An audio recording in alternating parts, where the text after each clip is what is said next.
প্রত্যক্ষ মদদেই কিন্তু তারা বাংলাদেশ সীমান্তে ঢুকে গেছে এবং বাংলাদেশ দখল করে নেওয়ার চেষ্টা করছে। এই মুহূর্তে তারা বাংলাদেশ সীমান্তে চলে এসে তারা পাথর নিক্ষেপ করছে এবং বিপুল বোমা মজুত করে রেখে তারা বোমা চালাচ্ছে। আমরা দেখতে পেয়েছি কয়েকজন বিজিবি সদস্যও কিন্তু এখানে আহত হয়েছেন।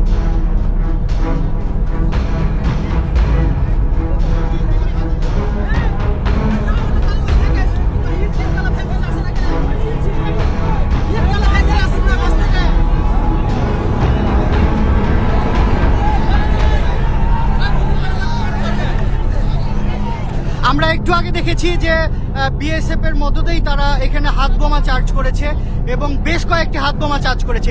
বিএসএফ এর পাশে দাঁড়িয়েই তারা ইট চালাচ্ছে, কিন্তু তারা কোনো প্রকারেও কিন্তু কর্ণপাত করছে না এবং নিষেধ করছে না।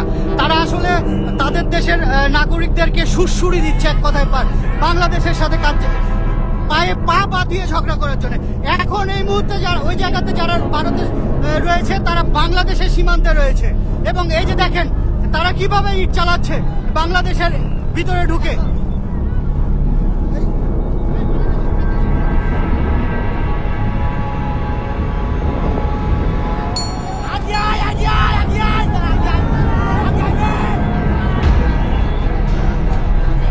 এখানকার পরিস্থিতি খুবই ভয়াবহ।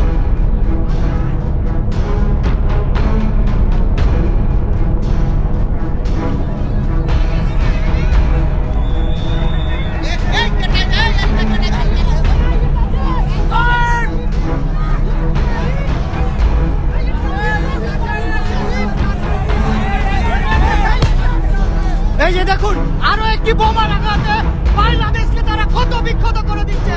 আসলে বাংলাদেশকে তারা দখল করে নিতে চায়, কিন্তু এখানে বিজিবি যেভাবে ভারতের নাগরিকদেরকে প্রত্যক্ষভাবে সাই দিচ্ছে, কিন্তু বিজিবি আসলে বাংলাদেশের নাগরিককে বাধা দিচ্ছে। এই যে দেখুন বাংলাদেশের অভ্যন্তরে তারা বোমা ফুটাচ্ছে, মুহুর্মুহুর বোমা ফুটাচ্ছে। কার্যত বাংলাদেশের বিজেপি এখানে সীমান্তে এত বোমা ফুটছে, কি করছে তারা?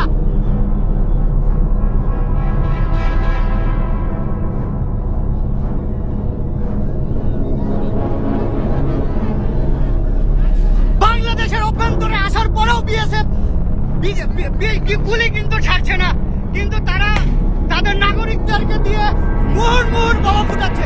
এখানে একটা যুদ্ধগত অবস্থায় পরিণত হয়েছে। বাংলাদেশের মানুষ বসে উঠেছে। এই যে দেখুন কি পরিমাণের বোমা ফুটাচ্ছে তারা।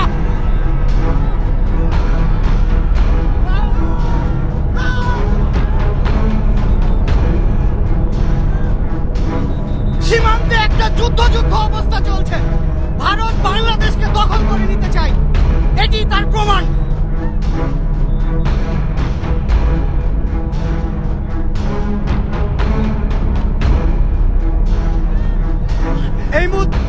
এই মুহূর্তে বাংলাদেশের অভ্যন্তরে তারা টিয়ার গ্যাস চালিয়েছে। এই যে তার ধোঁয়া এবং তার প্রমাণ। কি করছে বিজেপি?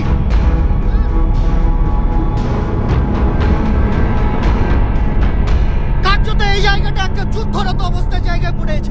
বাংলাদেশকে তারা দখল করে নিতে চায়।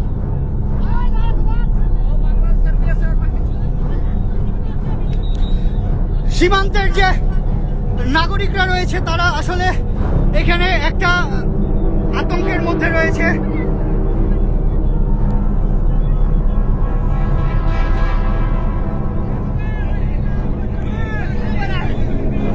ভারতের বিএসএফ এর পক্ষাত্ম মদতেই কিন্তু তারা সীমান্তে এভাবে বোমাবাজি করছে এবং বাংলাদেশকে চোখ রাঙানি দেখাচ্ছে যে বাংলাদেশ তারা যে কোনো মুহূর্তে দখল করে নিতে চায়। কিন্তু বাংলাদেশের প্রতিটা মানুষ তাদের পাশে আছে, বিজিবির পাশে আছে এবং বাংলাদেশকে ভারতের কখনোই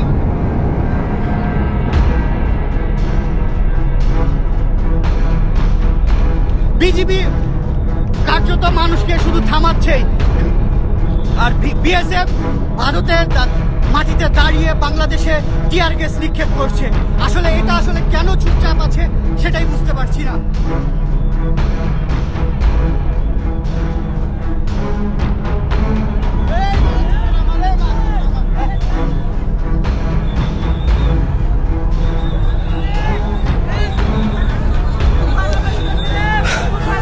শোচনীয় অবস্থা। এই জায়গাটাই কার্যরত যুদ্ধ অবস্থা চলছে দুই দেশের মধ্যে।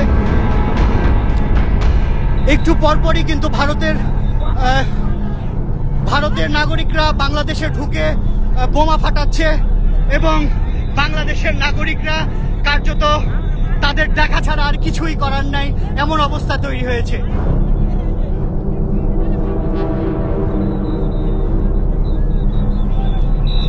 এই মুহূর্তে রয়েছি চাঁপাইনবাবগঞ্জের চোকা সীমান্তের সর্বশেষ আপনাদেরকে দেখানোর চেষ্টা করছি।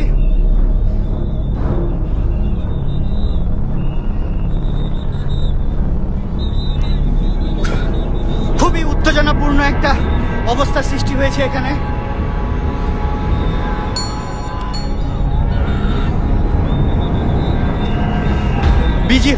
ভারতীয় নাগরিকরা একটু পরপরই ইটপাটকেল ছুটছে আর বাংলাদেশের অভ্যন্তরীণ এই অবস্থান নিচ্ছে এবং তারা বোমাও ফাটাচ্ছে।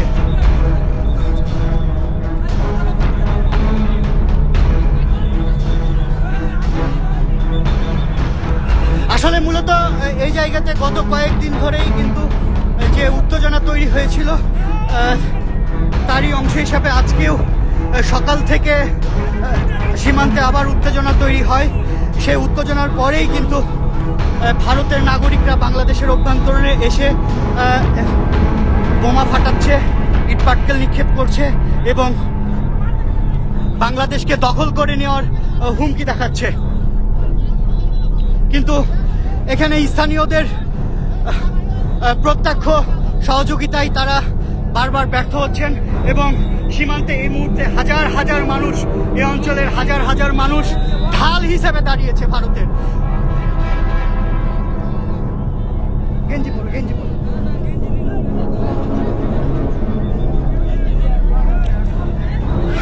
বিজিবির সাথেই সীমান্তে মানুষ কিন্তু বাংলাদেশকে পাহারা দিচ্ছে। যে বাংলাদেশ ভারত দখল করে নিতে চাচ্ছে, সে বাংলাদেশকেই কিন্তু তারা পাহারা দিচ্ছে। তারা বারবারই সুড়সুড়ি দিচ্ছে যে বাংলাদেশ তাদের সাথে ঝগড়া করবে, কিন্তু বাংলাদেশের মানুষ অত্যন্ত ভদ্রভাবে এবং খুব সাহসিকতার সাথেই তাদেরকে মোকাবেলা করছে সীমান্তে অবস্থান করে। এই মুহূর্তে রয়েছি আমি চাঁপাইনবাবগঞ্জের শিখগঞ্জ উপজেলার চোকা সীমান্তে। কয়েকদিন আগেই কিন্তু এখানে বিজিবি এবং বিএসএফ এর মধ্যে একটা উত্তেজনা তৈরি হয়। তখনও কিন্তু এই অঞ্চলের সাধারণ মানুষ এখানে বিজিবির সাথে ঢাল হিসেবে দাঁড়িয়েছিল ভারতের বিপক্ষে।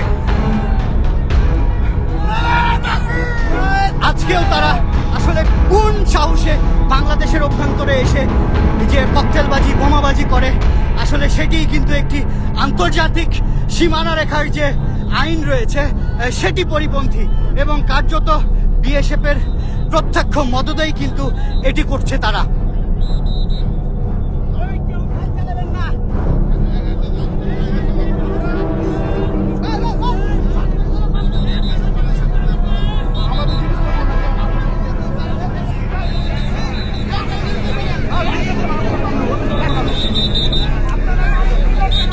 সীমান্তের দুই পাশেই একটা উত্তেজনাকর পরিস্থিতি তৈরি হয়েছে।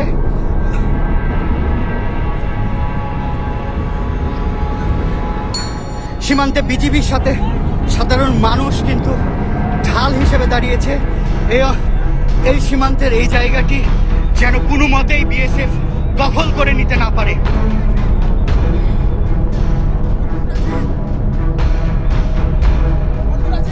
এবং সীমান্তে, বাংলাদেশ সীমান্তে